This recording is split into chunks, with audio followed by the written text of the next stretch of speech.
in our first draft for TSM and CLG Shen LeBlanc. The first two bans on either side. Not expecting too many changes. Malzahar again. No one likes him on the blue side today. No. Get him out. Malzahar is just so annoying. It's a champion that, from the support role, is forcing out a massive change in your itemization. You have to build QSS on so many different champions, and that alone is worth its weight in gold. Even if it's not as strong as it was in lane, which it is not because of the nerfs, it's still super powerful. Well, Soraka ban for TSM, so starting to see some respect there for Aphromu's signature support. Ryze and Camille ban for Logic Gaming to complete their bans. And we'll see what Haunter wants to lock in. Varus left open, TSM snap it up. Yeah, they certainly will. That's the price you pay for taking away some of these other big-ticket mid laners from Bjergsen. And Haunter has looked really good on the Camille when he has brought it out, so they are not willing to do that.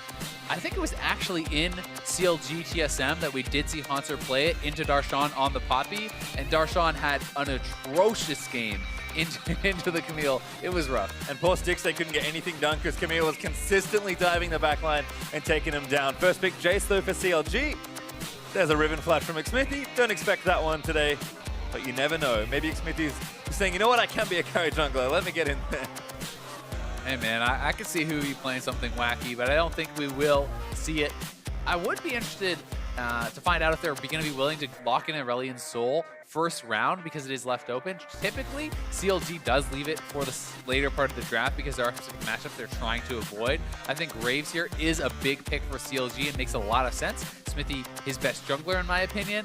And I think that the fact that Jace can go both mid or top equally for CLG has worked very well. A CLG even showcasing a pretty cool comp yesterday with the Aurelion Sol working as a semi-tank and Braum as a semi-tanky support as well.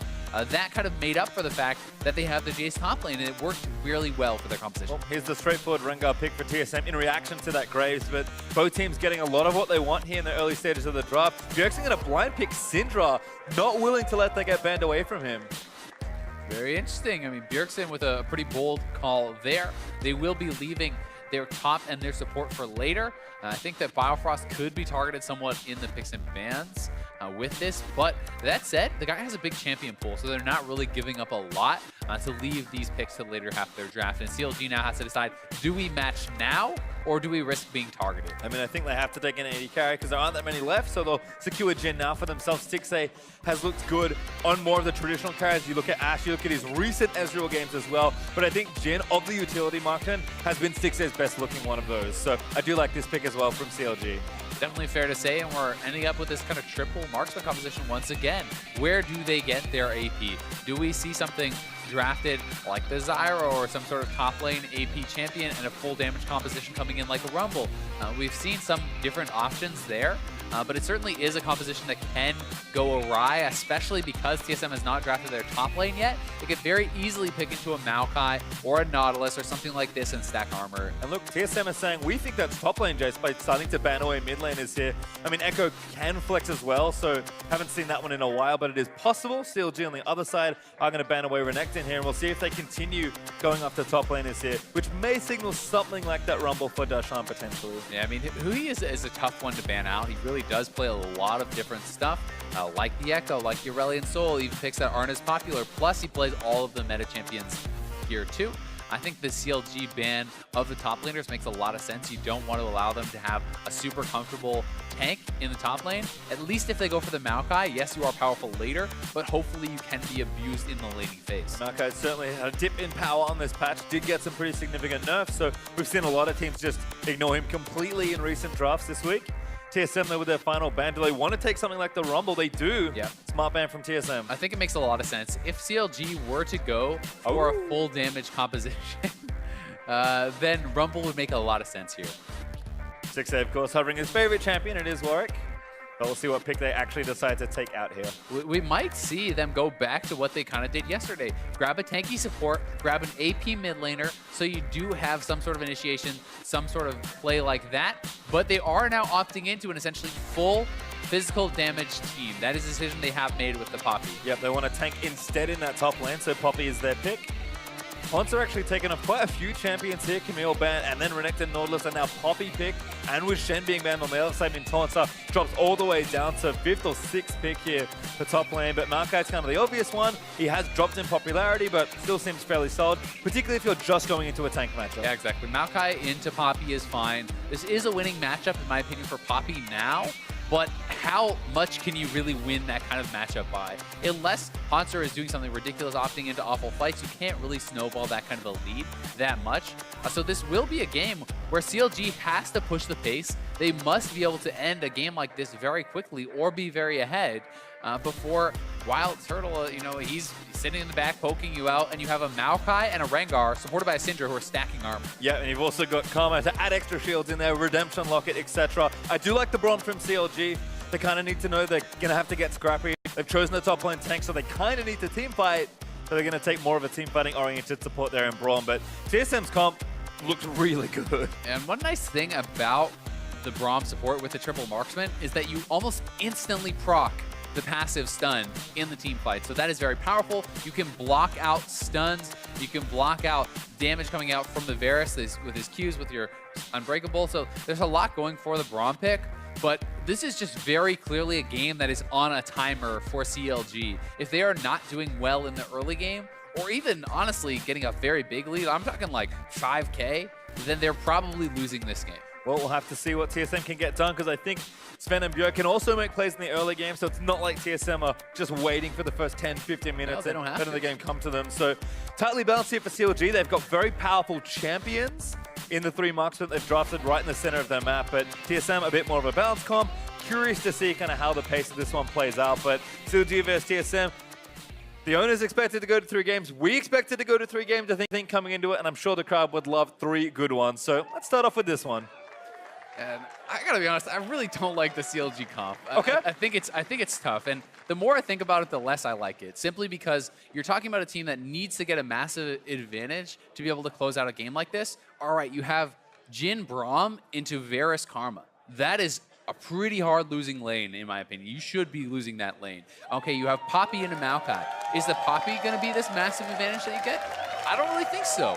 I mean, is Jace going to smash the Syndra? I also don't really think so. I mean, these are things, yes, they can happen, but should they? I don't think that CLG even really drafted winning lanes, and they must win the early game. Well, we'll have to find out. CLG, the onus is on you to make this comp work in game number 1. We'll be out under Summoner's Rift for our first one. El Clasico at round 2. Feels like only a few weeks since Hotshot was talking about not getting his face tattooed on, and look what happened. This is pretty sneaky from CLG.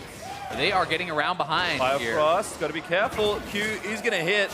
CLG don't flash in for it. Good mantra Q there for a bit of slow. CLG are going to get some vision down here as TSM run out of their own red side jungle. Darshan trying to kind of fight back and deny the deep vision here. And he actually is somewhat successful at that. They can't really push up too far to get any more vision in. Still more poke from CLG. A team that is very good at preparing for level 1s. So aggression there from CLG. Doesn't find any kills, doesn't even blow any summoners, but gets some poking, gets some vision down. And TSM really didn't get any deep wards at all. They just have the Raptor Pit warded out on CLG's side. And that was a good job by Darshan, honestly, contesting that early vision and really kind of fighting back there. And to your point, CLG is one of the few teams in the league that really does consistently go for pretty creative level 1s. Certainly good to see. As we'll just kind of return to our standard lanes. Afram is looking for something, though, trying to get harassed down. Yeah, he was definitely going to try to be a little bit annoying here, especially if this was Sven going for the red buff. It's even easier to kind of harass that. Stixxay is also already in lane, whereas Turtle came up here expecting a bigger invade because of that invade for the ward. So Stixxay able to get a little bit of an edge here. We'll see. Turtle does not miss any of those CS, thankfully for him. Looking good right now. And now Bifrost's going to rejoin back in the lane. Aphromoo took the safe way out of his enemy jungle. And now Darshan and Hornsa going to go back and forth. Poppy, kind of as expected, should have the early advantage here.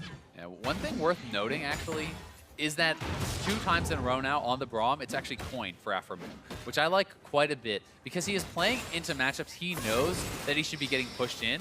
So he's going to get pushed in, he's going to get poked. You say, well, why not take the Relic Shield? Just get the heal from that. The problem is when you step up under your turret to execute a minion with that Relic Shield, you take 3, 4, or 5 hits, from spells, from autos, and it's not worth what you actually get back. So with the coin, you can sit back, you can play it more passively, collect some of that ambient gold, and not risk taking all that damage.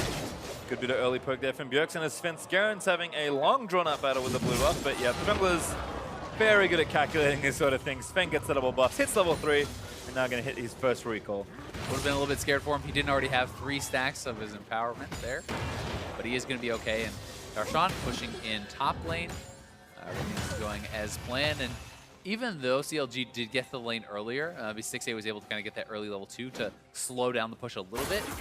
You can see TSM is already having them under turret. This is as expected, right? They should be poking them out, having them under turret, and once these last minions fall, this is where it gets tough for CLG, because now you need to try to collect all these minions without losing too much health. Even Afro just prepping minions, when he steps forward, he will take hits. Yeah, and you can see Afro does a good job putting up the Unbreakable, blocking the initial damage from the Q. Who he actually going to TP back to lane?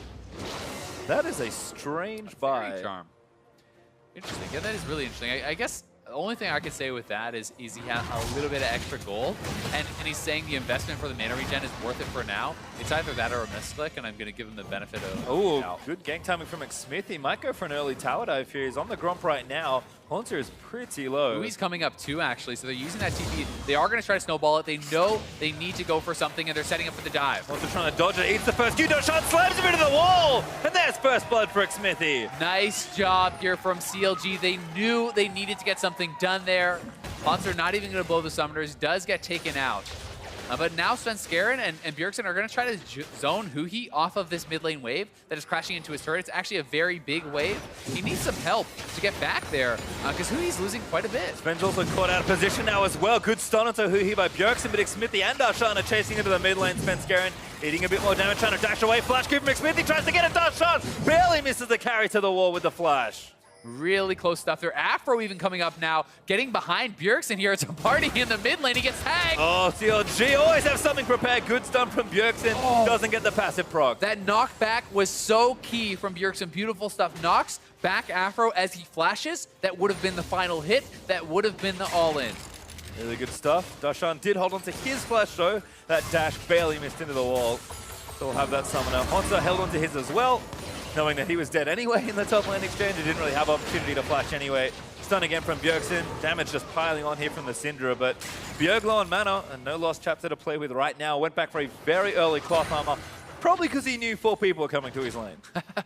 And grabbing some of that early armor can just be so effective against someone who's going lethality. But the price for those roams is the bot lane right now. Who's getting pushed in? 6-8 is down quite a bit in CS. They are down in XP. Oh. I mean, this is just a brutal lane for them to play into. And despite the first blood, despite CLG moving around the map and getting all this done, gold is dead even.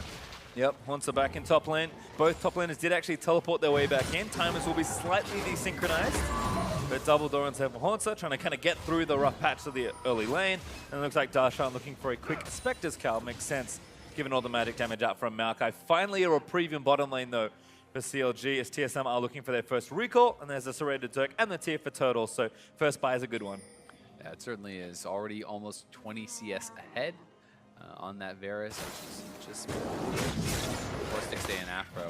Especially because Afro would love to try to roam around to get things done, but Jhin is not an 80 carry that thrives on his own, right? He really does need the help to actually get much done in lane. Darshan getting pretty aggressive here. That's Haunter level 6 now. He can try to dodge it with the W. He's going to try to flash it. No, he doesn't get it. Really good timing from Darshan. Yeah, nice little mini game there. As soon as Haunter hits 6, he would win that turnaround fight because Darshan had committed so far forward. What Haunter was trying to do was use a Twisted Advance to actually immune the knockup from the ultimate out of Darshan, and that could have netted him. Yep, Darshan plays it right, is patient, and lets it go with just enough time to kick Haunter out of his lane. He does have to recall though, so the aggression's going to cost him some CS here. I'm actually surprised he completed that recall. He had enough health he could have stayed around and at least picked up that wave. He now sacrifices a full wave, does not have TP, and is actually down in lane. A little awkward. We'll see if that has any rippling effects in this game. Svenskeren is taking his own red buff. Stun again from Bjergsen. Now going to throw the cannon creep at him. Now Huhi looking for the all-in. Knocks Bjergsen back. Just a bit of poke back there in hammer form. But Bjergsen pushing the lane up. Did get a summoner out of the deal, did Huhi, as Bjergsen burnt the ghost. Yeah, and Bjergsen was trying to land another spell or two before committing the ultimate to ensure the kill. Was not able to do so, but Svenskeren now is sharking around here, level 6. Spots Smithy control ward down, but gonna get slowed down by the bowler. Svenskeren still trying to play with something here. He's got his bottom lane coming up as well, but CLG are also responding. Yeah, they want this blue. They're gonna try to contest at that blue. They know they have heavy bot lane priority right now. Mid lane is also pushing in, so they're trying to use that pressure to get this blue off Huhi and onto Bjergsen. No teleports, it's the 4v4 only as Huhi's going to get poked in while Turtle misses his first Q, but they're spotting Smithy. Oh, great flash on from Turtle. That should be a kill for TSM. Svenskeren collects it, but now they can maybe turn it around. Biofrost in the front lines has to flash out. Darshan rotates in, moves Biofrost back in, and that might be enough damage. Certainly is as Huhi gets a kill for himself. Smithy just kind of wandered out there by himself, gets isolated, and does get picked off by TSM. Still a pretty good trade for them, I would say, because you take down the opponent's jungler, you just lose the support. But what is Smithy doing here? I mean, he's trying to come around. He realizes his mistake, tries to get out with the ultimate, but he is isolated. His bot lane is on the other side of the map. Huhi cannot come down to him. That is just poor positioning, made up for somewhat by this play from Darshan. Good roam there from Poppy. Darshan getting out of his lane. Might even have something under Haunter here, but okay, pretty safe. Gonna drink some potion. And again, Wave was pushing in. Darshan doesn't want to lose any more CS. He's already 10 behind. Yeah. But effective roam play is going to give him some much needed gold out of the assist. So Haunter looking good in lane, but Darshan's definitely still moving with his team. And CLG is almost always playing together to react to TSM's aggression. Darshan especially is a guy who, when he's on the tanks, roams so much. He's always walking down to mid lane. He's always looking for plays, even at the expense of himself. And you know, we heard Aframu last year kind of talking about, you know, Huhi having this problem where it was like, no, Huhi, don't do anything for the team. Yep. You know, play a bit more greedy. And sometimes I feel like that's a trap that Darshan can fall into, where he's trying to give too much away for the team, and it's great. You roam down, you got an assist. But if you're losing your lane at the expense of a play like that, it's not always worth it. Yeah, have to make calculated decisions there. So Darshan, I do like some of the roams. Again, he's keeping pretty even in CS, but certainly something interesting to track for CLG as a whole.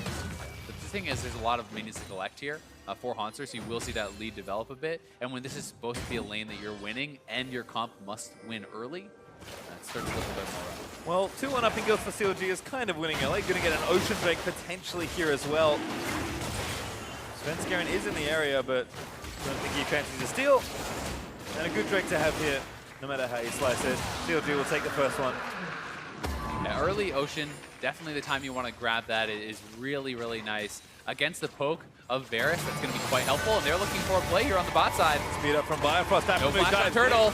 Really good stunts. He needs one more auto. Smithy flashes in for it. Heal is down as well. And now the smoke screen not quite enough. Svenskeren able to turn it around. Turtle gets one. Sven grabs the other. And now Stixay going to get bowled off. Lands the snare. That should be a follow-up kill. Flash out from Stixay might save him, but Huhi wants to take out Svenskeren. Lives with a W. Snipe is not quite enough. The shield from Biofrost going to keep him alive. TSM get it all there. Ow. The TP even from Darshan. Everyone stays alive.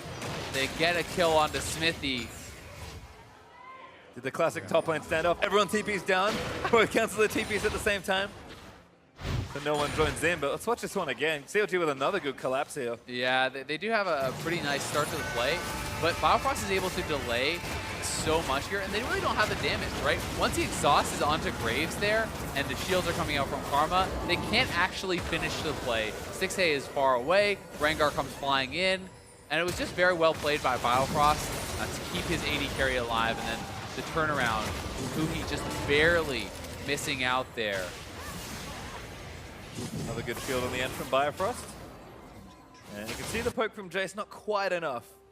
So Ghostblade now done for Huhi. Maybe needed that beforehand to get himself the kill, but Jace should only get stronger as the game goes on.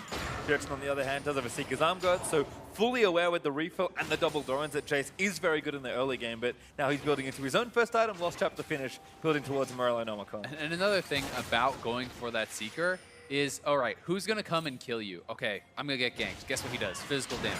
Oh, who could make a roam up from bot lane? Oh, well, the Jhin could ult me. Physical damage.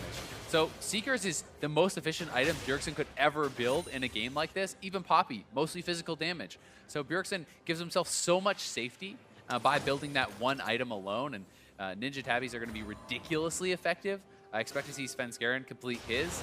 They're already done for Haunter. Just little items like this are very easy to go into against a full AD team. Yep, certainly very good. Bjergsen does have himself kind of a quiet CS lead here. Syndra very good at shoving these waves in, particularly as she gains levels. Let's see who he's playing back. Has left the lane quite a number of times trying to make a play. Also has a TP, so able to get back to his lane, but also to the side lanes easier. A lot of Jaces you'll see run something a little more combat-oriented. Usually Exhaust is the big one, but CLG, to me, double TP is a signature CLG style. They love to run this. And it does give them a win condition, right?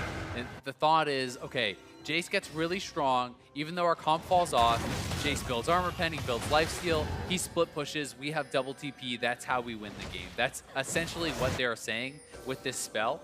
Not taking exhaust against Bjergsen and that assassin for the 1v1. So that's the trade-off they're going to make. They're going to try to hedge their bets a little bit. Ooh, he's straight in on the Stixxay, spends Garen with a great chunk of poke. Rest of CLG are there though, so TSM don't overcommit to the play.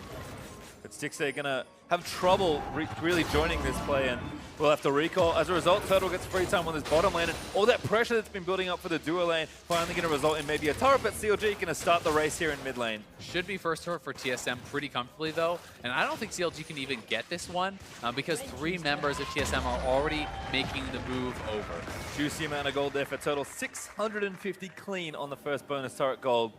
So he's having a great game for himself, 30 CS ahead. Lane's been playing really well, and despite the attention that CLG have been putting there, managed to absorb a lot of that pressure. CLG instead will transfer power to the left-hand side and try and steal away the blue buff. Looks like it should be successful here. I mean, no mid lane is going to get it, but Xmithie more than happy to take it. I mean, Turtle is already alone 1,1700 gold ahead of Stixxay, and that is so rough. I mean, that is the BF sword plus the boots. That is basically the buy that he has over his opponent right now. It's very, very worrying for this team that the armor stacking is going to be coming in. Really creative CS puzzle solution there for Haunter. Clearly showing off maximum knowledge of Maokai hitboxes. As Bjergsen now level 11, so rank 2 ulti can join the party as well. Does have a good chunk of gold, almost 1,800 ready to go. So it looks like that first major item is completed. We're going to go back and collect that before the Mountain Drake gets up in 1:20. TSM off to a decent lead, 2,500 gold. Certainly close-ish for CLG, they'll take it. Obviously, they'd like to be ahead, but if they are going to be behind, this is the kind of lead you're kind of happy to play with. Start to get a bit more uncomfortable around the 3,000, 4,000, 5,000 gold mark. Well, and when you take the composition into consideration, it already starts to feel like that. That's the real problem. Is, you know, I talked about how they should be like, they need to be like 5K ahead. They're 2K behind, right? Like, that's where it gets really, really scary for them. And TSM will be happy to sit back and farm this game out. If there's no more kills for the next 20 minutes, TSM is laughing. Like, they are really happy about that because Maokai will become invincible. And CLG either needs to fully opt in and say, we're going to only win this game through split pushing, or they need to make plays happen now. And I really do feel like the time is running out. They need to make some plays. Ben actually taking a little too much damage. Jin ulti there, but Afro gets snared up by the Chain of Corruption. They follow him through. Syndra ulti's going to get it, and Haunter able to take down Afro. Gets punted back to the turret though by the Jaces. Darshan slams him into a wall. And there's the trade kill for CLG. Xmithie here doesn't have his ulti as Bjergsen's just trying to kite away. Darshan, he wants to pick up somebody else, but CLG can't chase forever because Turtle's got so much poke. Oh, yeah, that poke is dangerous onto Xmithie. It is a trade of kills, but TSM gets the turret, and they are looking to set up around this Mountain Dragon, take that down. That'll help them a lot in their sieging and for the objective control. 2 turrets to nothing right now for TSM, though, as Darshan might be able to work on the top outer turret. No other play really available here for CLG, though, so behind, they try and turn something around in the siege. TSM come out on top once again. Don't get a kill, but they'll take the objective. Yeah, and here it is. I mean, Afro, he does take so much damage here as this turret is already going down. They were not really in position to fully defend it against the full TSM 5-man squad. CLG just didn't want to give anything up, right? But the fact of the matter is, all 5 TSM members were there when CLG only had 3 and a low HP turret. They should have probably backed off. Yeah, looks like a turret goes down in top lane. So CLG pick up their first. Suhi down the side lane now getting poked by Turtle. Spent Garen on the flank, but no commitment there from TSM. Darshan and Haunter still going at it, but you can already see just the Sunfire KP for Haunter and the Ninja Tavi. Darshan's just getting no work done anymore in this 1v1. I mean, look at Bjergsen. Bjergsen Ninja Tabbies. Turtle Ninja Tabbies. There's 4 Ninja Tabbies on the team. The only person who's not going to buy them is Biofrost. They're so efficient against this kind of composition. I'm honestly, like, not that it's bad that Svenskeren is going to be building towards a Black Cleaver here by any means. That's still, that's the most common item. But I wouldn't have been surprised at all to just see him skip that and go straight for armor. And seeing him build this, he probably is going to just build this and then go into armor. I think so as well.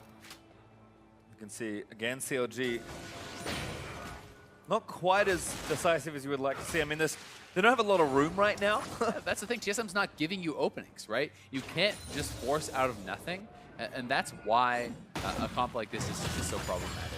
You know, you draft losing lanes, you draft, or at least not hard-winning lanes. If you don't have those advantages, it's tough to make these compositions work. Yeah, and I think you already mentioned that CLG's comp is going to cause some problems here. But I think, you know, something as stark as 4 Ninja Tower in one team is kind of worth looking at. This has been picking up a little more in popularity because these boots, I mean, the armor on its own is so good against the likes of AD and lethality, but Ninja Tower in particular, I mean, Bang's recent Ezreal games are anything to go by. He loves this item. He thinks it's so good against these AD champions. Yeah, I mean, lethality is the big thing because it's not just about reducing physical damage. It's about the fact that lethality, with the full lethality runes and the lethality build, you can reduce your opponent's armor to 0, which means you're doing true damage. Even just adding the 30 armor from the Ninja Tabbies means you're taking massively less damage. So that is the big thing. It's keeping you above that true damage threshold, and that makes a huge difference. Yep, just so efficient there. So TSM clearly smart about their early item purchases. CLG, though, again, trying to siege down the bottom side. TSM looking to regroup in the center of the map. They did have a go at the top lane out of turret, but again, no need to overcommit for TSM. We said it already. Oh, they want to play as slow as they can, but they're not playing this slow at all. Like Smithy, tagged up by the stun, is forced to fight, but Haunter is on a great flank. Darshan going to charge this up. It's nobody. Eternal Flash on to Darshan. He's going to get crushed down here as Bjergsen gets the kill for TSM. And now he flashes in, looks for who he gets a double stunner. So creative from Bjergsen. Syndra needs a little bit more. Smithy low, forced the heal out for Stixxay to stay alive. The one thing about the Seekers into Tab Eye Syndrome build, not that much damage. Yeah, you don't really do that much damage. You flash ults, who he does about 20% of his health, but TSM are posturing. They will pressure this mid lane turret. They may not be able to get it, but it is very, very low, and they should be able to knock it down. Couple of melee creeps heroically stay alive through the shock blast of Jace.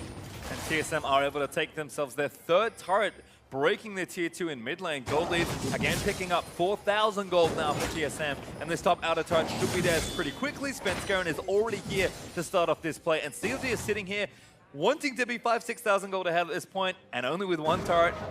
Looking grim given the comp they picked themselves into here in game 1. Like you said, they're behind, like they're already behind, and they're gonna be more behind because of how they decided to draw. Yeah, it's very, very tough, I think. And CLG, you know, they know the position that they are in, and I think it's time for them to try to move Huvi to those side lanes and try to get something done in the split push. But the tough part about that is TSM has a very good comp at forcing dives, at attacking the 4-man squad. Bjergsen is going all into Stixxay. That's a bit more damage. Not quite enough to get the kill though. Here's a return ultimate. Bifrost going to take these up. Bjergsen trying to trade hits back and forth. Last bullets there, misses. And now damage onto Afro. Last Q not there for Bifrost. Little short for Afro. The 7.4 change for Jhin. The slow does not last as long if you hit one of the bullets, so it's not nearly as great to continuously chain those together. Boogie here, battling with the blue buff. Wins easily. And now the Haunting Knights of Bjergsen should add a lot more damage. He had about 1,700 gold banked in his pockets. Now down to only 100. And while Hui is building towards lethality, I do feel like if you want to have a chance of actually making split push work, even against the Maokai in a game like this, you need an early Last Whisper. Even if it's just the Last Whisper item, the 1,300 gold gives you 45% armor pen in this patch. You don't need the fully completed one to get that. You get less AD, but that alone is ridiculously cost efficient against a team that is going to be stacking this much armor. So, I mean, Hui going for the Edge of Night is good for trying to do damage to Bjergsen or something like that, but it means he's going to be that much further away from ever dealing with the Maokai. Firefrost already here to help out Turtle. He's on the way to taking out yet another turret for TSM. CLG trying to start something here, but Svenskeren going to catch a flank. Looks for Hui. Really nice angle on the ultimate leap. It doesn't get the kill. Certainly doesn't, but they get what they come for. Expend the Rengar ultimate, get a turret. He has CDR from the cleaver. It's already a short cooldown. I mean, you can see already about a quarter of that cooldown is gone, so they're going to get that up very quickly, and it's not a high price to pay. So, roaming down to enter Darshan. It's actually Firefrost and Turtle going to move in to answer that. There's a Drake up in 5 seconds as well, so TSM look to take their second. CLG have equalized as far as Drakes go, but they have to deal with Darshan first here. I think Darshan has to deal with TSM. I mean, Maokai is behind him, and he's not going to be a threat to take down that turret. Oh. If he can't knock away the Maokai, he's probably dead. I mean, you can't really... Oh, he does. There we go. Not quite in Twisted Advance, ran into a Bifrost, going to lock him down instead. Turtle commits Chain of Corruption, and now Darshan's got to keep running. He flashes, but it might be a bit early as he gets tagged by the slow, and then the exhaust from Bifrost. But Poppy Speed from the W is enough to get himself out. Yeah, that was a key ultimate. Really nice job. He had to knock away the Maokai. That's the guy who's going to lock him down and get that kill. Well, CLG also maybe looking for something on top of this pink ward behind the left-hand side of mid lane, but again, just kind of hoping somebody walks through a silly way and gets themselves picked off. TSM more interested in the map right now. They are going to move themselves over to the Cloud Drake and pick up that next objective for themselves. And it is a methodical game here for TSM. They're slowly building a lead. It feels like this split especially, they are playing kind of very standard and very safe, but they're really good at playing clean. And when they need to be clutch, they can be. But like you said already, there is no onus on TSM to make dramatic or risky plays. If they farm up and this game just keeps getting later, they're advantaged. They certainly are. The only edge that CLG might gain from that really slow game is the split push, you know, because if who he can get to a Last Whisper item and a Black Cleaver and a Bloodthirster and all this stuff, then he can really start to have some success in the side lane. But that is so far away, not really super realistic at this point in the game. Oh, this could be a catch on the Turtle. After we get a flash on top of him, this should be an easy one. 6A. First kill of the game for him. Yeah, good play there from CLG. That's the kind of stuff that they need to do consistently, and then they need to get more. And now Darshan is trying to threaten this dive here. They want the turret. That's Garen. Tanky actually gets some poke back in onto Darshan. Leaps back in again. Aphromoo here commits the ultimate. It's whiffs though. The Christmas trees go straight through the rush. And now Bjergsen lining up an ult. He just goes in it for Afro, but he lives with a heal from 6A. Pause with here in the front line, looking to lock somebody down. They want Darshan. They'll chase in. Bowler lands for the snare, but CLG right behind their top laner. Yeah, TSM can't really commit to that chase as they don't have a lot of damage left in their team without Wild Turtle, so they have to play that pretty safe. Early dust blade from Turtle as well. He saw the BF sword earlier and wondered where he was going, so pretty aggressive as far as the early lethality goes, but unfortunately not much use against CLG collapsing on him. He was a little too far forward in the mid lane. Didn't have the vision coverage to really be clearing that wave. You need to either have someone with you or have the wards to let you know that the other team is not there. He had neither, goes down. But in the big scheme of things, it's not that big of a deal for TSM as they were able to defend the turret off of it, and that would have been the key play for CLG. They need to get a pick and then get an objective and continuously look to snowball that. One thing that is going for CLG is when you have these triple AD carry compositions, you can smash the Baron. So if you ever do get alone time in that pit, if you can set up vision and kind of get a sneak attempt on it, you will kill it so fast that often the other team can't react. TSM are going to have to be extra diligent with making sure they have vision of the area. Bjergsen now with the Leandries though, so he's going to move to top lane. Friends behind him right now. And looks like TSM are situating Turtle in the mid lane. We thought it was safe before, but with the tower still up, he's able to fire poke freely, clear the wave, and get pretty easy gold for himself. You can already see TSM taking control of this top left-hand corner with the Drake down and control it instantly into that Baron pit, making sure CLG don't try anything tricky. Yeah, exactly. Even if they don't go for it, they want to at least make sure that CLG cannot. And they have a Mountain Drake, so they too can threaten these fights. You know, if CLG tries to force with split push, TSM can very easily go over to the Baron and try to draw them into a 5v5 type fight. And I mean, if there was ever a time for armor stacking Iceborne Gauntlet, it might be this game. And Haunts just with those two items is causing problems for Darshan. I mean, Darshan's going to be nice and tanky too, but that circle that he's going to grow could be one of the biggest we've ever seen in competitive. It certainly could be. I think that it makes sense because he's going to be so tanky and he's going to stay alive for so long. This adds a significant amount of damage to his rotation that he's actually a threat to someone like Stixxay who has no lifesteal that he's building up. That said, Frozen Heart, also a really good option against 3 people who are auto attackers, but Frozen Heart doesn't work against Jhin, so there's some arguments on both sides, and I think this is totally reasonable. Oh, he's got a Ruby Crystal right now, so we'll see where he goes. Probably Randuin's. Yep, that's my guess. A top lane standard for the Aegis. Yeah. It's just so effective here. Their attack speed reduction, having the extra slow, all things that he would love to get. I am interested to see if he ever actually goes back for a Spirit Visage just to increase his passive healing and grab some CDR. I don't really think there's a need to. I would rather see him build towards, Randuin's and then grab a really early Thornmail. Because if you get that Thornmail, and you're going into people who are not building lifesteal, like Huhi, like Stixay, like Smithy, none of these AD carries have lifesteal. So if you have a Thornmail, that plus the Iceborne, the amount of damage you're putting out is actually insane on these guys. Yep, and Haunter, I mean, he's already going to be invincible. He's now getting pressure pushed into this bottom half of the map. TSM again, playing pretty strongly around this left side, but Haunter and Darshan both have their teleports, so can join in if a fight is to break out. And CLG, I mean, TSM are doing a great job just playing this slowly, building up pressure, and not making mistakes when they're doing that. And at some point, CLG just have to say, we need to make a play. Like, sure, it's a risk that you don't want to take, but you kind of have to take one at some point. Yeah, it does become tough, unless they think that they can hold on 4v4, clear waves, and play the game so that Huhi eventually split pushes and Darshan eventually split pushes and they get something done. I mean, Huhi is building towards Black Cleaver. Once he has that, once he has the Last Whisper, he will be doing good damage to the Maokai, but he'll probably still need lifesteal on top of it to actually really bully that matchup and Deacon will able to do more damage. Yep, we'll see how this kind of breaks out. Haunter just getting the way pushed in, got a lot of gold for himself to spend as well. So the next fight that we see, Haunter will be even stronger. You can see almost 2,300 gold in his pocket right now. Not recalling just yet though. At TSM, probably setting up for this next objective, making sure they keep control around the Baron, but they do have a Drake to think about in 30 seconds as well. And CLG, you can just see based on their map positioning, how far back in their third of the map they're forced to play. Svenskeren even just stealing Krogs now. I mean, TSM is just fully pushing up on the top side. Haunter on the Maokai going to be shoving into mid lane. So there's waves everywhere that they kind of have to answer. Darshan is dealing with bot and is getting some pressure gone there. But CLG really needs to clear these waves quickly. Bit of poke there. Total did take a tower shot thanks to Death by a touch. It's decent damage actually being fired onto the Jhin. But they've got good poke. Could feel comfortable in a team fight here. Now's the ulti from Jhin, gonna try and get a pick. Redemption's here. Ulti already there for the Graves. Biofrost needs a lot of damage, and a good ult from Afro's gonna get a couple, but Sven almost takes down Afro, and Haunter is ready for a dive if they want to go for it. Yeah, and Darshan still has not based. He's just trying to push this. So this is what CLG is trying to do. This is their plan. Delay, delay, delay. Have side lane pressure with the double TP. In this case, they need Huhi for that wave clear.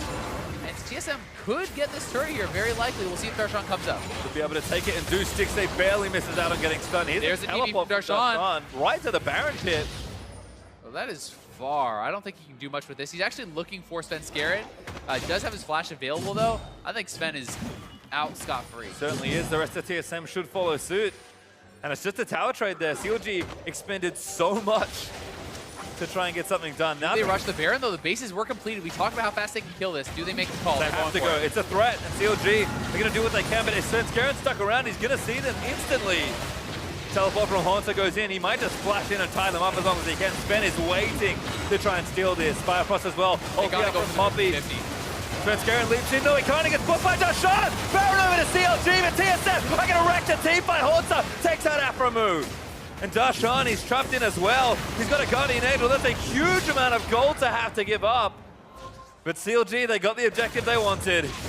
They get it, and the question is, can they get anything done with it? Because there's only 3 members alive. All 5 are on the field for TSM, and TSM is going to be the ones on the push here. They will look to crack an inhibitor before Darshan and Afromu come back. We'll see if they can do it. Well, Bjergsen already pushed the wave up, got rank 3 ultimate ready to go. Good poke nice into Turtle. Yeah, they need to block this. Haunter needs to get in front of his teammates. Bjergsen playing up. Haunter blocks the last shot though. And now they just want this. They want this turret. They've got 25 seconds on Darshan. It's going to melt here despite the Baron minion resistance. Turret does fall. Huhi's stunned. Ulti misses from Turtle. TSM did take a lot of poke there. They want to walk out, and they should be able to do so as long as they stay together as a squad, because Darshan does not have his TP. He expended that on the previous play.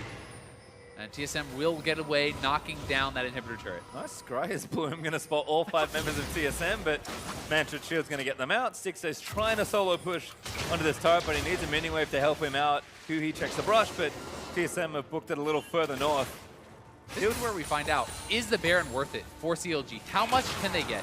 Can they get 1 turret, 2 turrets? Can they crack an inhibitor? I mean, they need to get a lot done with this because they gave up quite a bit to get it. Well, there's one. They take the mid out of turret. Finally, that TSM were doing a nice job defending. Cloud Drake's going to go over to them as well. So already looking decent for CLG. He also stole the red buff. Next going to get his blue though. The real scary part about this is not even that like gold-wise it's bad, because gold-wise it's pretty decent for CLG so far. The problem is that the inhibitor turret went down, and that means the 4-man squad is so unsafe if you try to go into split pushing. And that's kind of how CLG has to win this game. You know, if you put your, sure, you have Darshan bot lane and he's split pushing, great. Well, they just walk up and they take that inhibitor down. There's no defense, right? There's no added turret to help be that 5th man. Bjergsen is just destroying these waves, even with the help with Baron. You're gonna look for a pick here, Bifrost leaping forward. TSM just gonna clear up vision and start this siege on the top tier 2. Remember, CLG are the ones with Baron, and they're still getting sieged by TSM. And that's just the state of the game really right now. We are seeing finally, the last Whisper did come in for Hui, for Stixxay. They're starting to build those up. It's done for Smithy, so they're getting the armor pen. They are showing the respect to that. 2 Black Cleavers are gonna help to shred that armor as well. So they have some ways to punch through the armor now. Do they have enough though? I guess we'll have to see. Dead Man's Plate was actually finished for Haunter, and he's got another chain vest. Oh, actually looking for something fine. Turtle with that one, getting a slam. Haunter on a great choke positioning, just helping the rest of the team. Redemption's gonna heal them all up. Now they lock down Darshan, but he gets kicked out. TSM now need to back away, but no snare there from the Deadly Flourish. TSM get out safely. Good attempt there from Darshan. He catches Turtle, but not even a summoner has to be blown there from TSM. They can walk out calmly, easily blocking up that Jhin ultimate as they have so many tanks and the shields from Karma. That's tough to find a way in for CLG. And I think, you know, having a big tank, able to stack armor, the smart buys of the likes of Ninja all makes sense for CLG's comp, but Karma feels like the real nail in the coffin to me. Karma is so good at keeping your team alive. When you have a tank as tanky as Maokai, Karma's just going to extend his life for far too long than you can realistically punch through. I think the Locket, very intelligent choice here too. You buy the Locket on top of the Redemption. These are even more buffers. You know, CLG wants to try to burst down Turtle or Bjergsen and try to kill them off really fast and say, okay, great, you have a lot of armor, but there's no damage left, and I will slowly kill you. Those are 2 items which are really going to help to prevent that. Yeah, you can see consistent Redemption usage is there, getting 5-man heals onto TSM. Darshan does get himself caught by Haunter, but tank battle's not going to amount to much. TSM, they're on the offensive. Baron has dropped off of CLG. Looking to try and get some pushes happening. Top lane looks decent for, I think, CLG right now. A little tricky to catch on the minimap. TSM in position, try and see something up. I think an interesting discussion here is also Locket on top laners versus supports. In this situation, I think that having the Locket on support makes a lot of sense because Haunter wants to be the pure armor stacking tank. Because it's not a diverse damage profile, he doesn't need the MR, he doesn't want that kind of inefficient armor item against this team. So it makes sense for Karma to have that. Against a more standard team composition, the Locket is great on top laners because it scales off level and you get a bigger benefit. And you can see right now, I mean, Haunter is 17, the Bifrost 13. He's 4 levels up, so the shield to be that much bigger as TSM do take that tier 2 turret. 7 turrets to 4 now. CLG again, just being slowly pushed back by TSM. TSM just not worried. In fact, they might even just kill Afro over a wall. Pops away, puts up the Unbreakable, but that was close. There's so much poke coming out there onto Afro. And he does stay alive. He now caught out. Garrett's pretty strong here. He's going to keep going for it. Haunter also over the top, forcing a flash from McSmithy. CLG running out of spells, running out of summoners, and TSM just grinding them into the dust. All the outers are now down for TSM. CLG is getting more and more armor pen. They're getting to the place where they need to be if they want to be able to split push on Hui. So they have that going for them. But it's tough to find the opportunities to actually put him in a side wave without TSM just running down at you. Because TSM knows that's the way that CLG will win. So they're just playing deathball. They're always going to be together as 5. They're saying, yep, you can't pick us because we're never going to move apart from the team. And they will walk down as 5-man over and over and over. Now going to establish that Baron vision. Yep, you can see the Thornmail's now completed for Haunter. We'd have the Void Staff with the almost completed Hourglass for Bjergsen as well. And even Wild Turtle's got himself the Mortal Reminder and is transformed his Muramana as well. Thornmail is just so powerful because it deals even more return damage based on how much armor you have. So that makes it stronger. Plus the fact that none of these 80 carries are actually building lifesteal. And if you don't have lifesteal, even if Haunter is not returning damage, you will kill yourself attacking this guy. Currently 400 armor on Haunter, so certainly has more than enough stacked up here. He's actually getting pressure onto the top lane here. CLG are trying to just run it through mid and get damage done, but their inhibitor's open. I'm not sure they wanted to proxy this push. Yeah, it's looking like they're going to have to TP back and try to defend even. Darshan having to expend that. Wants to slow down this push, but TSM can then just walk away. I mean, they get the summoner out for free and just get out of there. And straight onto Baron as well, perhaps. It's up and available. Blast cone used there. Haunts are going to get himself a bit more distance out. TSM, do they go for it? Do they bait it? They do have complete vision control right now. They do not need to risk a 50-50 because they have good engage. They can start it up and then turn if CLG comes, and I think that's what they're going to try to do. Haunter is around the top side. He is looking for a flank, and then TSM will go for the fight. Again, just keeping them interested. Here he goes. Now Karma's going to move in. Rengar ultimate popped. Who's he going in for? Looks for Afro move. Damage not quite there, but Sven is so tanky. Redemption down. Heals the rest of TSM, and Afro goes down to Bjergsen. Now Darshan, stand up on the other side, has to get out. And Jinshot's just answering enough as Haunter jumps onto Xmithy and ties up the rest of the team. Hui tried to dive in there, but TSM just cannot be killed. Darshan actually played that fight so well, too. He zoned out the Maokai, stopped him from doing his flank, then ulted him out of the fight, and they still lost that fight very clearly. Darshan losing to GA. They likely will lose the Baron. CLG must try to contest. They have no chance if the Baron goes down. Smithy is here. They've got the poke. Firefrost is low. They pick up Smithy. That's going to turn it around. Stixxay now getting jumped on, forced to flash out of the way. Hui's still alive, but they're going to surge forward. Ghostblade's activated, going to try and chase Hui. Good stop, Bjergsen. Staring from Haunter. Does get the counter kill. Gets another as well. 2 kills for Hui as he falls valiantly. And they stop the Baron. That's big for CLG. That keeps their hopes alive. They cannot afford to give that one up. Massive wave going to be collected here by Svenskeren, but there's some big global objectives. And if CLG can get out on the map and establish control, they could look to be the ones to take Baron or Elder because they need those desperately. If you get the Elder Dragon, that really throws a wrench in the gears of TSM because true damage is pretty powerful. See how this one started. Xmithy gets picked, but Stixxay and Hui just keep fighting. Yeah, they fight for a long time here. They are playing it quite well, and they have the armor pen, so they can actually finally return some damage onto Haunter. But even without shields on him, you see how long it does take for him to go down, and the core of TSM is still alive. All the damage dealers there. Plenty of threats, so the map will reset once again. TSM still up a good chunk of gold, about 4,500, but again, Maokai is just so troublesome for CLG. I think that's a GA next for Haunter. Yeah, should be a GA that he's going to build into. A lot of armor being built up for Svenskeren. He has his GA now, so can go a little bit more aggressively in that way. And Hui actually not building towards lifesteal, so he's going for more of a teamfight build. This is either going to be a Hex Shrinker, something to help him survive the Syndra Burst and reduce a little bit of the damage from the Maokai, or it could be a GA of himself. We'll have to see. TSM again just taking control of the Baron area. They've got bottom wave pushing for them. Afro keep getting poked. Darshan, they can pick him up and they can try and find a good angle. They'll lock him down. Haunter going to keep him busy. Darshan just trying to run himself away. He's kind of caught very far out from the rest of his team. Ulti going to get charged up. He does kick 2 out, but Bjergsen's ultimate isn't quite enough to kill him. Well, that is so big that Darshan stayed alive. He doesn't have his TP, but still, he's going to have to be forced to back off. We'll see if TSM want to force onto the objective right now. They're moving towards Baron, knowing that Darshan will take some time to get back to the fight. Massive top lane wave as well, but TSM actually looked for the re-engage. Oh, nice flash ult from Turtle. Really nice. He's going to get locked down again. He tried to take Turtle down with him, but it's not going to happen. That was such a good play from Wild Turtle. The flash ultimate nails Hui, takes down really the strongest member of the team right now. And CLG, again, they cannot give up the Baron. They must force this fight. Smithy is available. Turtle going to eat some honey fruit, try and keep himself safe. Gets a lot of health back, actually.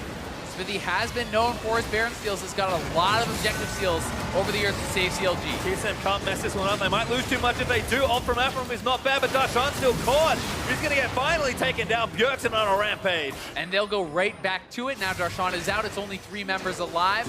I don't know if CLG can even try to contest this, but they feel like they have no choice. Smithy essentially has to get a steal at this point. That's really their only hope. They're buying time for the juicy wave, but they really need to take this Baron away from the Bjergsen. Flashes in, takes out Smithy, and that'll secure Baron for TSM. Big play there from TSM. Afro is going to go down as well. TSM gets it all. Locked it up and taking it down. They ping towards the elbow. Bjergsen goes back to collect the top lane wave from taking his inhibitor. Oh, Bjergsen He's going straight for Elder. They want to rush All right, the Elder. Haunter's there, it's okay. Yeah, he's just going to get right over there. Haunter has the TP, so Bjergsen can just run straight to the Elder Dragon. With the Elder and the Baron, it would be almost unthinkable that they couldn't close out this game. TSM, they play it awfully patiently, but they are rewarded with a clean Baron and what looks to be the Elder Dragon as well. CLG, they thought they had the pressure with the top wave, the angle on the fight with the poke, but key picks by the Syndra onto the likes of Huhi. And this is the play. I mean, CLG knows this is desperate, but they also know if you lose that Baron, you lose the game. That was actually an empowered Bola coming across from Svenskeren, it looked like there. And Bjergsen's able to flash over, he executes the kill, and that really did seal it for TSM. And now it's death push time. You can see Jamison in that last fight, Biff Bjergsen and Total dishing out quite a lot. Poor Huhi with a big bagel. I mean, not much he could do about that one. Gets flash ulted and dies before that ends. TSM now pushing top side. Wave already started by Sven and Bjergsen, and they'll just kind of do their homework at this point. Making sure they get everything done nice and cleanly. It's been, you know, pretty medium pace for TSM, taking it slowly, making sure they don't rush or make mistakes, and have made very few this game. That's what they're happy with, right? They don't need to rush anything. Double GA is now available. They will force this fight with double GA, double Thornmail on their tanks. They can go forward. One inhibitor already down. The middle one is going to fall here too. Yeah, Sven's actually working on that himself and also threatened to flank with his ultimate. He's just chilling out, waiting for someone. Huhi walks forward. Svenskeren waits for the rest of his team. And now he goes in onto Huhi. Good poke, good QSS off there from Huhi. Bola would have spelled his death if he'd let it go. And now TSM take 2 inhibitors. Sure, they've got to go back to bottom lane, work on that, but should have more than enough Baron and Elder Dragon to do so. Yeah, they have so much time. It took them none at all to really get that top couple down. And they're actually just going to TP straight over there. I mean, that shows, if anything, how confident they are that this is the end of the game. He TPs to save a couple minions' lives to increase the power of their coming push. Yep, just wants to get it started ASAP. You can see Hansa, look at this giant slowing circle.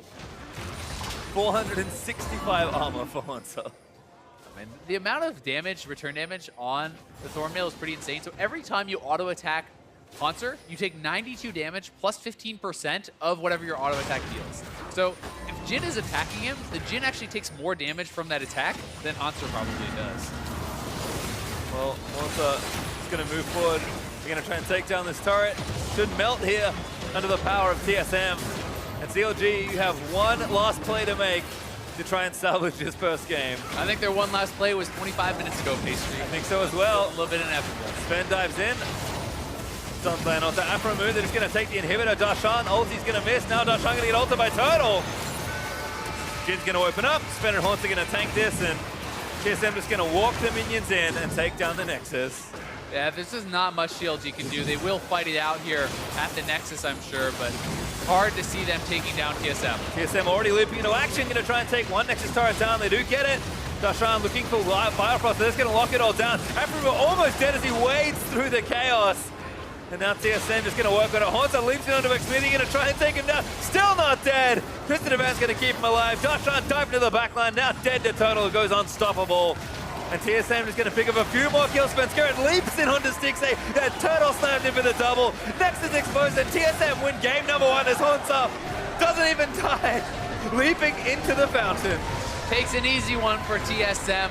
1-0 up in the series. They look strong, and CLG, I have so many questions here about the draft. Never thought it made sense. This one felt very inevitable to me. And that's kind of what it looked like by the end of it there. TSM, they play it slow, they take it clean, and it's a very clinical victory for them. They knew what they needed to do. CLG took the spots that they had, but even then TSM reacted very well. I mean, unless TSM made some massive mistakes or CLG got massively ahead, they were always going to win this game, it felt like. And CLG did not even draft themselves the lanes to really put themselves in a position to win those early games and get those big advantages. So, I mean, this one's a head-scratcher for me. A bit disappointed with CLG. And I feel like I've seen this before, people getting trapped into these strong picks. But with that, that's round 1 going to TSM. So let's send it over to the analyst desk to break down that game. Thank you, Pastry Time. Game 1 going over to TSM. CLG seemed to be caught between a rock and a hell of a lot of armor coming out of that composition. It was a full team win, but really, picks and bans looked really great for TSM. Yeah, and I think there were a couple things that helped make this work well for TSM. I think taking the Syndra blind in the early rotation actually freed up a lot of focus for TSM later on in the draft. And I think it just made it hard for CLG to find something that's going to beat the Syndra. I mean, we know who he plays a lot of assassin-type things, but with the Jace already taken and the Graves, I'm not sure they want to do that. Because, yeah, you can still make an all right comp with a tank, because you can't pick tank anymore in the top lane because you already took the Jace, is what I'm saying. So I think taking the Syndra there was good. Yeah, I don't know. It just they drafted an all AD comp, and honestly, I'm not too offended by that. But it's just really hard to execute. On top of that, no, I'm kidding. I just think it's such a difficult comp to play out. If you fall behind early, what do you have to do? You have to find these flanks, these crazy flanks. You can't really outsplit push against a Rengar, and so you really don't have many options. And your options are to poke them out or to find a crazy flank. And you couldn't really do that good of a job poking against Karma either. I personally don't really like it. There's a lot of times where you see like an all AD comp against squishier teams, and it's not that bad. But against a Karma, Rengar, and Maokai, like you just saw how ridiculous Hanser got over the course of that game. It was crazy, and it makes it so hard to play against CLG, where you can just pretty much RE the team as Karma, and then your tanks just run forward. And even if the engage sucks, the worst thing that happens is like your tanks get chunked out for 25% health probably, and that's not bad. You just reset and you do something else. So I think that's a big problem for CLG because they needed to play the early game so well in order to get a big enough lead. I think so. I disagree a little bit. They were almost able to get it. We did have Xmithy doing a few things top, grabbing that first blood on Graves, but everything kind of turned around coming in after that. 10.5 minutes in, we'll start our first replay, and they tried to keep going. Xmithy's like, yeah, we're going for another gank, and it turned off. Yeah, and right here, you see CLG has to get a lead. They're playing very aggressive, and then Xmithy just flashes a little too far in, and they get turned by Sven, and they lose all their early game momentum off this play. Right, I feel like CLG came into this game like looking to play angry, looking to avenge Hotshot for having a tattoo on his face. There's the huge amount of roams that were focused mid, like Afro was going there super early. I think they said he went something like 4 or 5 times. 15 times before 5 minutes. Yeah. 5 times before 15 minutes. 15 there you times go. before Yes, 5 would be very impressive. I was like fixing your literally numbers and I got my numbers mixed up. Yeah. And so like obviously CLG was looking to be very proactive, and they just didn't quite convert on the plays. It was all like the right idea, especially given that their comp does probably need to play that way, but they just couldn't get it done. Yeah, I think you brought up a great point. The fact that playing all these is really good into squishy comps, but because CLG tried to ban away a lot of the tanks, and a lot of the tanks were off the table, TSM still reverted back to Maokai, even though he's not that good right now, because it was just such an easy champ to play into that comp. We see it here in our replay at 30-20 when TSM goes for Baron, and they can kind of just hang out and wait for the fight to come in, take it when they want it. Yeah, and this was a decent play by CLG where they were able to catch TSM out trying to reset off a fight, and well played by Darshan in particular, buying enough time for his team to not actually have to contest the smite. And this was nice in a lot of situations to like take the Baron away from a team so that they can't use it themselves, but usually that's best when you're trying to stall out, and like CLG is not a team that's suddenly gonna like in 10 minutes become a stronger team fighting team, and that's a problem for this kind of comp. And I think the biggest thing is like while Darshan can maybe zone out a little bit of their damage in the backline, he's not like a big threat. Whereas Maokai, Rengar can actually zone out the entire enemy team, and they can't do anything about it. So coming in 42 minutes as we move on to our next replay, it was basically a lot of nothing happening in the beginning of the game until these Barons come up. The last one we saw, TSM was then able to force the next Baron, which they were basically waiting for, knowing they had the fight. Right, and this is that turnoff that we were talking about. You just see them press Karma RE, and then you just run at the enemy team. And CLG doesn't have a ton of tools to stop them from doing so. You can maybe throw some Jhin traps down, Jhin W, Braum Q. You have some stuff, but what's the worst punish? As long as TSM's in formation, it's really hard to punish that kind of engage. And you can see they just do it whenever they want. And the nice thing about having a lot of armor is that it makes you pretty good at taking Baron as well. And Bjergsen playing pretty aggressive, making sure once again that they can't get that smite contest. Yeah, overall I thought it was a pretty clean game by TSM. They didn't have much that they needed to do except for to make sure that CLG didn't pop off too hard early game. I think that they controlled the aggression pretty well, and then they just played out the game normally from there. All right, well, this one going over to TSM to start things off. Obviously, no bet coming in here, but the rivalry is heating up. Player of the game is going to go to Wild Turtle. Facilitated the first turret, insane damage, and he made big picks. We see Turtle kind of taking advantages sometimes, and when he does, He's right there on the forefront of the gameplay. Yeah, and I'm not sure if he had 100% kill participation at the end, but for the most part of the game, he did Yep. have 100% kill participation, and it was a big, important thing for him to be able to kind of poke people out. It makes the turnoffs a lot easier, and I mean, like we said, this was a really complete team game for TSM. The fact that they probably won the draft, everyone did pretty well in Yep. their lanes individually, and then play team fights out. It's hard for me to even give a player a game this game. Yeah, can we give it to Parth? Like, just Yeah, just give it to like the whole team because they played well together. They figured out the enemy teams, like the only win conditions they had, they played to their own really well, and they just closed out a clean game. So knowing what and how TSM plays kind of towards the late game, we'll not even think about picks and bans for the first one. It was really one-sided with the AD comp. What can CLG do to kind of get a good early game and prevent TSM from getting to those late game fights where they can usually control it? I actually liked how CLG was playing the early game. Obviously, we said that they didn't get enough off their attempted plays, but I liked the way that they were playing it. And I think if they end up with a team comp that is a little bit better scaling into the mid-late game, that they can play aggressive like this again, and if things don't work out, they still have the option to still win team fights, assuming everything's equal. Because I think CLG actually had some good calls in the mid-late game. Yeah, especially like they had to have a somewhat decent call to get the Baron in that situation. I think that their idea is pretty smart. I like the current idea of putting Afro on more comfort-oriented picks, not so much in the meta like Bard. You see a lot of Bard, you see like Braum, and stuff that makes stuff happen, playmaking champions. And CLG that having such a big playmaker for the support role can have like very explosive plays. Yep. You saw him go mid a lot. Sure, it didn't convert into much, but maybe in other situations he would get like huge amounts of like game pressure off that. It's only got to work a few times for it to really come through. So we'll see if CLG can even up the score when we come back for their Game 2 against TSM. Don't touch that browser. You are watching the LCS.